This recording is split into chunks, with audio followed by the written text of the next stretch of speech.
You are sending your child to school on this morning, and you have been for a week or so now. Have been paying attention to their moods. What kind of mood is the child in when he comes home? Because ahealthiermichigan.org has for you something you might want to look at. You probably ought to, even if it's a niece or a nephew or a grandchild.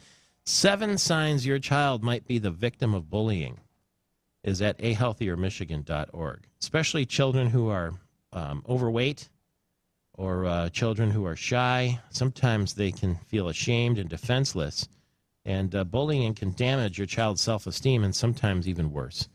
So there are different types of bullies. A physical bully, verbal bully. That's the most common form, by the way. Almost 80% of kids are verbally harassed, whether it's by their peers or their parents. 80%. But sometimes they go too far. Then cyberbullying is something we're dealing with in the new age here.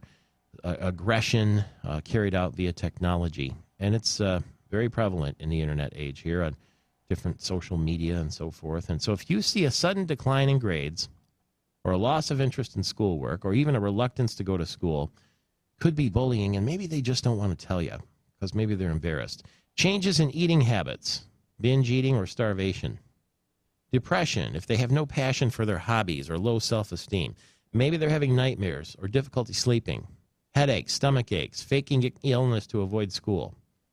And then if you notice that some of their personal belongings are lost, their electronics or their books, and then check them out for injuries too, mostly bruises, because it affects a child's mental health. And you can get all of that information. It's an extensive article by Laura Hutchinson, who's a psychologist and one of the providers for Blue Cross Blue Shield of Michigan. It's at ahealthiermichigan.org. 7 signs your child might be the victim of bullying.